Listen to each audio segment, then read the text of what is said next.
just don't know where I can go. Fun's getting low. Winter is a coming fast and colder than the last. Pity for me, cold as can be. When breezes blow with ice and snow, no wonder then I sing time and again. Welcome to Sparky on Ice, the coldest podcast on the internet. It is April 21st, and I've been on ice for 96 days. So, today's temperature is pretty nice. It was 10 degrees Fahrenheit, and it's nice and warm, except for one problem. It's pretty damn windy out there. We've had, yesterday we had a high of 66 mile an hour gust, and I don't know if you've ever stood in a 66 mile an hour wind, but it ain't fun. I'll talk about that some more a little later in the show. So there's one thing that, you don't think about while you're here, and that's when things go wrong at home. How do you deal with them? And that's been a problem for a lot of people here, and I ran across that this week. We're having some landscaping done at home, and they were digging for the new sidewalk, and they hit the primary side of the transformer wires. It apparently hit the neutral, I think, and it destroyed the neutral wire. But for some reason we had power. That's a whole different issue on electricity and how electricity works and why it worked and why we still had power. I'm not going to get into that here. But the important thing is my wife generally doesn't take care of that kind of stuff, and she had to really take care of those things. And I was trying my best to do things from here, but there's only so much I can do. But the good news is we got an electrician out, and they were able to diagnose the issue, and then the power company had to come out, and they did something, got it fixed, and now the power is back up and running, and everything is good. But, and I was thinking about that while this was going on. And, you think about all the stuff that goes on here, and, all the stuff we have to deal with, and sometimes we don't think about the stuff going on at home as much. I mean, we understand that our family has to deal with these things, but, just not something that comes up in every day. And when it does, it's kind of a surprise. So I'm very glad that my wife is able to take care of things at home now. So I don't have to worry so much about what's going on there. I mean, yes, I still do, but yeah, it's very encouraging that she can do that. Had some other interesting stuff go on this week. Let's see. Earlier this week, we got working on doing some stuff, and the boss comes over and says, "Hey, we got to go over this building. Fire department's waiting for us." I'm like, "Oh man, what happened now?" And so we get there, and apparently they had one of the furnaces had an issue, and one of the pieces of equipment lost its smoke, and basically it had burned up. So we got in there, started troubleshooting, found out what it was, and we're like, "Oh yeah, this is an HVAC issue. We need to call an HVAC guy because it's his equipment." Long story short, this piece of equipment is really old and really it was due to fail, and it got interesting because this was a furnace and it's cold. I mean, like really cold. And this is a place that houses stuff that probably shouldn't be freezing too much. So the next thing we got to deal with is we got to get heaters in here. We got to get this place warmed back up. And so that took a good part of the day. But the good news is they got this thing called a Thawzall here, and it's basically a gigantic generator heater that sits outside and pumps warmed radiator fluid basically into some heaters with some fans. Really cool thing, and it works really well, which is what they got in there to take care of that issue. So now they're rebuilding that furnace and getting it to work right, and hopefully by next week it's up and running properly. But that's the sort of stuff we have to deal with here on an ongoing basis. A lot of times things are not an issue until they are an issue. I know that sounds weird, but coming from a maintenance point of view, I've been in maintenance for 10 years, and a lot of times we like to get to these issues before they become an emergency issue, and sometimes you can't, especially here. The stuff's so old, we don't know when it's going to fail, and sometimes we don't have proper replacements for it, so we have to make do with what we have. I made a video about that last week with the urine bottles up at the carpenter shop. I had to come up with a creative solution. That's part of what we do here, is creative solutions. And yeah, so that's some excitement for this week. Another thing that happened was the windstorm came in. Now this is a pretty big deal. I've talked a little bit about the conditions on 1, 2, and 3 and what they mean. So basically, this big windstorm came in. It wasn't a cold windstorm, but when it's already 12 and then you got 60-mile-an-hour winds, that's pretty damn cold. Biggest issue is not the cold when it's like that, is more stuff flying around. You gotta be watching everything around you when that sort of wind comes up. I mean, a piece of plywood is deadly at that wind speed. It really is. So they try and tie down everything. They sometimes don't get everything. I made a video, which I released yesterday, showing how strong the winds are when I was doing some work at one of the towers and was able to really get a good view of it.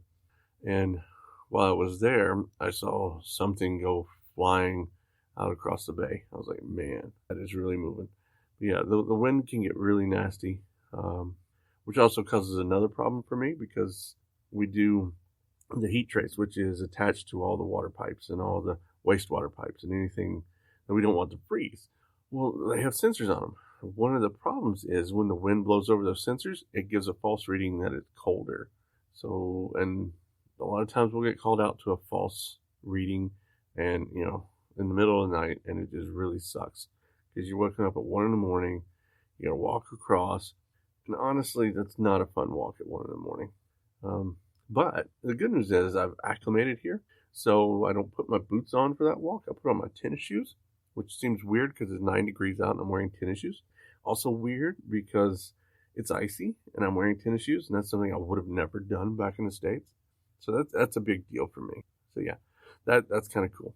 Another thing I wanted to talk about today was something we've been discussing at like break time and stuff, and it's the kind of people that you get down here. And I want to specifically talk about introverts and extroverts. So in case you're not familiar with the terms, introverts are people who kind of prefer to be alone. They don't do well in large social groups. They tend to be a little more shy and reserved. You can look it up, but extroverts are those outgoing people that are always talking to others, and they're willing to, or they want to go out, and they get energy from being out with other people, and that's really cool. So that's basically, and then there's like the in-between. The kind of people you get down here are people that are not quite extremes on those spectrums, but they're also not your middle of the road people. So you're going to get, so if you're an introvert down here, which works out well because you get a lot of private time. You can go sit in your room and do nothing, or read, or watch a movie, or do whatever you want. No one cares, right? You can eat in your room every single meal. No one cares. But there's just enough social interaction down here to keep you from being completely insane.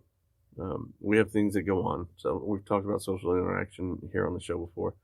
But yeah, that's the beauty of being able to be an introvert here. And the same goes for an extrovert. If you're like the extreme social butterfly, you're not going to make it down here. There's not enough social for you. But if you're, I don't know, like on the lower end of extrovert, you're going to do well because there's enough people here to satisfy your need for social interaction. We've got the bars that are open almost every day. We've got things that go on every week. We got, groups of people that meet to do different things. You can still get your extrovert fix there, and that works out pretty good. So yeah, another thing we've been talking about is that you cannot be completely normal here.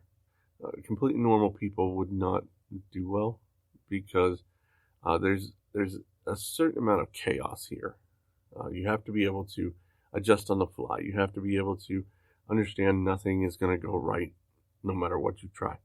You have to be able to replan your replan after you just replanned it, because guess what? The wind picked up and you can't do what you want. Or, it's snowing now and I can't see a quarter mile. I'm not going to be able to do this thing.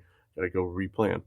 And that's just what it is. Or worse, we just don't have the equipment to do something. We have to figure out how to make it work. So your normal average person may not do as well down here. And, if you're thinking about coming down here, it's something to definitely think about is how you interact with the world around you. If you need stability, you're not going to find it here. All right, on the questions. Dustin from Atheist Nomads asked, obviously the base you're at is quite a bit larger. You don't have the alien infestation, but how accurate is the thing in terms of what day-to-day life is like? Are there any sled dogs? So first, I will talk about sled dogs. Yeah, they did have sled dogs here. They brought them down for the original explorations with Amundsen, and I don't think Scott did, but Amundsen from Norway did. I ended up eating his dogs on the way back, but yeah, they helped. I think Scott had horses, and they did not do well. Dogs were kept and used in Antarctica until 1993, and they were banned from the continent due to fears they might transmit canine distemper to the local sea. That, and, they're introducing microbes that don't belong here. So yeah, no dogs now, but they used to. And in 1981, when the movie was made, yeah, there would have been dogs on, especially from the Norwegian camp. Because you'll notice the Americans didn't have a dog, but the Norwegians. As for day-to-day life, it's kind of right. It's hard to judge since the movie doesn't show too much daily life before things get bad, and then you can't really judge on that. So daily life here is very much like extended camp, especially now that winter's set in. Everybody sees and knows everybody else here, and there's a sense of community that I don't think you get anywhere else. There's a lot of friendly banter and jokes, but we also look out for each other and notice differences. So, it's kind of right. Don't look at the scenery. Absolutely wrong scenery. It was shot in Alaska and British Columbia, so not even close to the same. The buildings, yeah, I could see that the buildings are very similar. And yeah, they would have had computers and stuff on station, things like that. But you got to realize they were also out at a scientific camp trying to call McMurdo. So a little different, but can only do so much. Christina asked, what have you experienced in Antarctica that you did not expect? Well, I did a lot of research before I came down, so I knew a bunch of stuff about it here already. But what I didn't think about were the temperatures and the dirt in the summer. So with all-day sun on a dark brown volcanic dirt, snow doesn't last very long. So most of the summer, it's not a white landscape. It is brown. And the dust is everywhere. And this isn't like your yard dust. This is volcanic dust, which has edges and spikes and pokies. They really hurt. So you got to be careful about bringing those in, especially to your room where you tend to walk without shoes. But yeah, the dust was really unexpected. And the temperatures were incredibly warm, I guess. We had some days when I first got here in the mid-30s. And, you just don't think about that. And then with the sun, it feels even warmer. So you're not prepared for that either. So you're out there in your cold weather gear and it's like, oh, it's so hot. It's just different. You don't expect to get hot here. And then the other thing they didn't think about is that McMurdo is not actually on the mainland.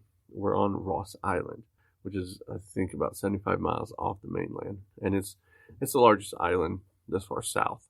And it's the 6th largest island in the world. So yeah, it's a pretty big space. Those are just the things that, I didn't expect really. And thanks for the question, because that was a really good question. And you can submit a question via email to podcast@sparkyonice.xyz. You can find me on Twitter, Sparky on Ice, on Facebook, Sparky on Ice, and then the YouTube channel, Sparky on Ice, where you can see some of the videos I've made.